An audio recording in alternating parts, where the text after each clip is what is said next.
የ31ኛ ሳምንት የእንግሊዝ ፕሪሚየር ሊግ ጨዋታዎችን እንመለከታለን። ትናንትና ኤቨርተንን ከአርሴናል በጉዲሰን ፓርክ ያገናኘ ጨዋታ 1-1 ተጠናቋል። ለአርሴናል ሊያንድሮ ትሮሳርድ ገና በ34ኛው ደቂቃ መሪነቱን ለአርሴናል መሪ ያደረገች ግብ አስቆጥሮ ነበረ። በሁለተኛው አጋማሽ ንዲያዬ በፍጹም ቅጣት ምት ኤቨርተኖችን አቻ አድርጓቸዋል። Trossard shoots and scores. Fine finish from Leandro Trossard. Everton 0, Arsenal 1. Oh, that's more hesitancy here. Harrison's gone down. There's a decision here. Penalty. Lewis Skelly is penalised. Arsenal have not started this second half well. It's Ndiaye. And he sends Raya the wrong way. Everton are level. የአርሴናል የዋንጫ ተስፋ የጨለመበት ይመስላል። በተለይ ዛሬ ሊቨርፑል ፉልሃምን በክራቨን ኮቴጅ የሚያሸንፍ ከሆነ ልዩነቱ እጅግ ይሰፋል። ሚኬል አርቴታ ፉልሃምን 1-0 ከረታበት ጨዋታ የ5 ተጫዋቾች ለውጥ አድርጎ ነው የገባው። ለቻምፒየንስ ሊጉ ለማሳረፍ ያሰበ ይመስላል። እንደነ ማርቲን ኦዴጋርድ፣ ጋብሪኤል ማርቲኔሊ፣ ቶማስ ፓርቴ፣ ጁሪያን ቲምበር ከጉዳት የተመለሰውና ግብ ያስቆጠረው ቡካዮ ሳካን ተጠባባቂ ወንበር ላይ አድርጎ ነበረ።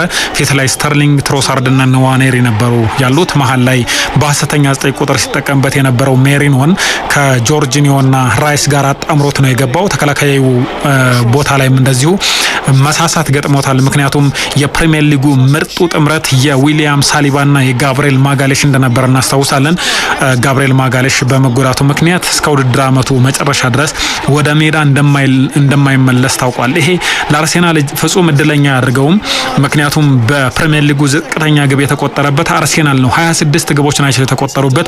የፕሪሚየር ሊጉ መሪና ለሻምፒዮንነት የተቃረበው ሊቨርፑል እንኳን 27 ግቦች ተቆጥረውበታልና ይሄንን ዝቅተኛ የግብ መጠን እንዲቆጠርበት ያደረጉት በተለይ የዊሊያም ሳሊባና የጋብሪኤል ማጋሌሽ ጥምረት ነው። አሁን ይሄ ጥምረት ፈርሷል በጋብሪኤል ማጋሌሽ ምክንያት። ከ3 ዓመት በፊት ልክ እንደዚሁ አይነት ነገር ገጥሟቸው ነበረ። ለዋንጫ በሚፎካከሩበት ጊዜ የሳሊባ በመጎዳቱ ምክንያት የመጨረሻ ሳምንት በርከት ያሉ ጨዋታዎች አተውት እንደነበር እናስታውሳለን። በዚያ ምክንያት ዋንጫውንም አተዋል። አሁን ደግሞ ሪካርዶ ካላፊዮሪም ለጣሊያን ብሔራዊ ቡድን ሲጫወት ጉዳት ገጥሞታል። ስለዚህ ተከላካይ ቦታም ላይ መሳሳት ገጥሟቸዋል። በትላንትና አጥቂዎች ግብ ለማስቆጠር ከብዷቸዋል። ያገኙትንም አጋጣሚዎች አይጠቀሙም። በኤቨርተን ስህተት የተገኘ አጋጣሚ ነው። ኢድሪስ ጋና ጌና ጃራድ ብራንት ዌይት በፈጠሩት አለመግባባት ነው ስተርሊንግ ለትሮሳርድ አቀብሎት በግራ እግሩ ሊያንድሮ ትሮሳርድ ማስቆጠር የቻለው። ሊያንድሮ ትሮሳርድ በውድድር ዓመቱ 7ኛ ግቡን ነው ማስቆጠር የቻለው። ኤቨርተን ሌዊስ ስኬሊ በጃክ ሃሪሰን ላይ በሰራው ጥፋት የተገኘን የፍጹም ቅጣት ምት ነው ማስቆጠር የቻሉት። በጣም ቀላል የሚባል ንክኪ ነበር፣ ነገር ግን የፍጹም ቅጣት ምት ተሰጥቷል። በሁለተኛው አጋማሽ ሚኬል አርቴታ ያሳረፋቸውን ተጫዋቾች በሙሉ አስገብቶ ነበር፣ ነገር ግን ጨዋታውን መቀየር ሳይችሉ ቀርተዋል።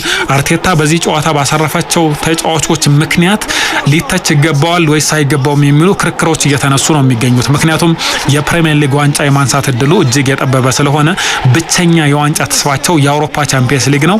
እሱንም ከነገ በስቲያ ማክሰኞ በሜዳቸው ከሪያል ማድሪድ ጋር ጨዋታ ያደርጋሉ። ለዚህ ነው እነዚህን ወሳኝ ተጫዋቾች የማሳረፍ ምክንያቱ። ደግሞ እረፍት ያላደረጉ ተጫዋቾች ይበረክታሉ። ከትላንቱ ጨዋታ በፊት እንኳን ብዙ የተሰለፉ ተጫዋቾች አሉ። ሳሊባ 39 ጨዋታዎችን ተሰልፈዋል። ዴክላን ራይስ 37፣ ቲምበር በተመሳይ 37፣ ፓርቴ 36፣ ሊያንድሮ ትሮሳርድ 29 በሁሉም ጨዋታዎች መሰለፍ የቻሉ ተጫዋቾች ናቸው። ከ3000 በላይና ከ2000 በላይ ደቂቃዎችን የተሰለፉ ተጫዋቾች ናቸው ያሏቸው አርሴናሎች። ስለዚህ ተስፋ በሌለው ፕሪሚየር ሊግ ላይ እነዚህን ተጫዋቾች ማድከም ስላልፈለገ ነው ትናንትና ማሳረፍ የቻለው። ባለፈው ዓመትም በአውሮፓ ቻምፒየንስ ሊግ ሩብ ፍጻሜ በተመሳይ ከባየር ሙኒክ ጋር ሙሉ ቡድኑን ለማያዝ ሲል በተመሳይ ተጫዋቾችን ቅያሬ ማድረጉን እናስታውሳለን።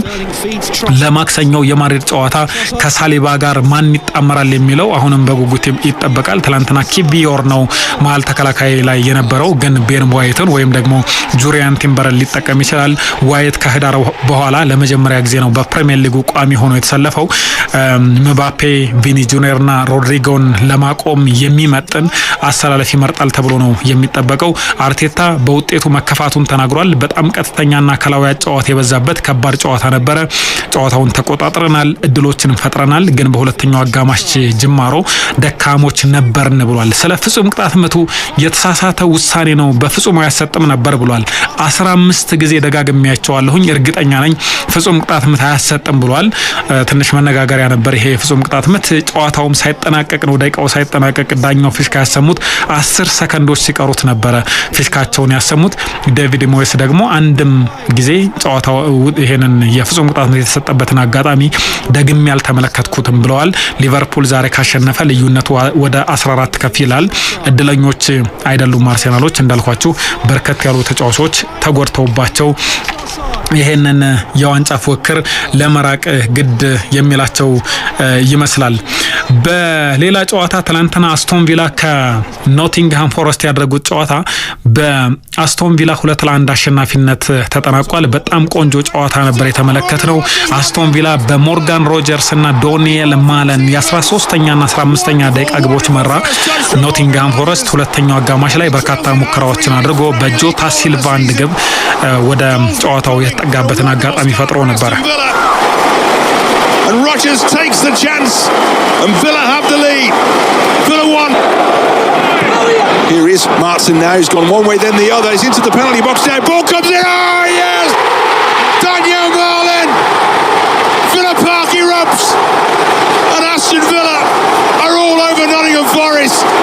Daniel Marlin arriving at the far post. ኖቲንግሃም ፎረስት በውድድር ዓመቱ ከተመለከተናቸው አስደናቂ የፕሪሚየር ሊጉ ክለቦች መካከል ነው። ትናንትና በሁለተኛው አጋማሽ ያደረጉት ሙከራ ለዚህ ማሳያ ነው። የኑኖ ኤስፒሪቶ ሳንቶ ቡድን እንደዚህ ያለ የኳስ ቁጥጥር፣ እንደዚህ ያለ ለግብ የቀረቡ ሽግግሮችን በመከላከልም በማጥቃትም ምርጥ የሆነበትን ዓመት ምናልባት የተመለከትንበትን ጊዜ አናስታውስም። የወሩ ኮከብ አሰልጣኝም እንደሆነ ይታወቃል። አስቶን ቪላ ደግሞ በሜዳው ቪላ ፓርክ በጣም አስቸጋሪው ቡድን እንደሆነ ይታወቃል። ትናንትና በመጀመሪያው አጋማሽ ቢመራም በሁለተኛው አጋማሽ ግን አስጨናቂ ደቂቃዎችን ለማሳለፍ ተገዷል። ኖቲንግሃም ፎረስት ከረጅም ዓመታት በኋላ ወደ አውሮፓ ቻምፒየንስ ሊግ መድረክ የሚሳተፍበትን እድል ለማመቻቸት ነበር ጥረት ሲያደርግ የነበረው።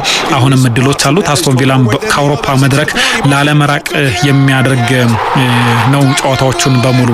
በሌሎች ጨዋታዎች ደግሞ ኢፕስዊች ታውን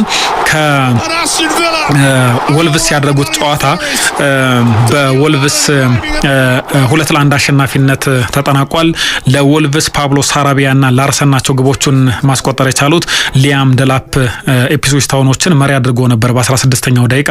ነገር ግን በሁለተኛው አጋማሽ 72ኛውና 84ኛው ደቂቃ ላይ ነው ወልቭሶች ግቦችን ማስቆጠር የቻሉት። ወልቭስ አሸንፈው መውጣት ችሏል። ዌስትሃም ዩናይትድ ከቦርንማውዝ ያደረጉት ጨዋታ 2-2 ተጠናቋል። ኢቫኔልሰን 2 ግቦችን ለቦርንማውዝ ሲያስቆጥር ኒኮላስ ፍሎክሮግና ጃረድ ቦውን ደግሞ የዌስትሃም ዩናይትድን ግቦች ያስቆጠሩ ተጫዋቾች ናቸው። ትናንትና በርከት ያሉ ግቦች ናቸው የተቆጠሩት። ፕሪሚየር ሊጉን አሁንም ሊቨርፑል እየመራ ይገኛል። የአርሴናል የዋንጫ ፉክክር ግን ከወዲሁ እያከተመ ይመስላል።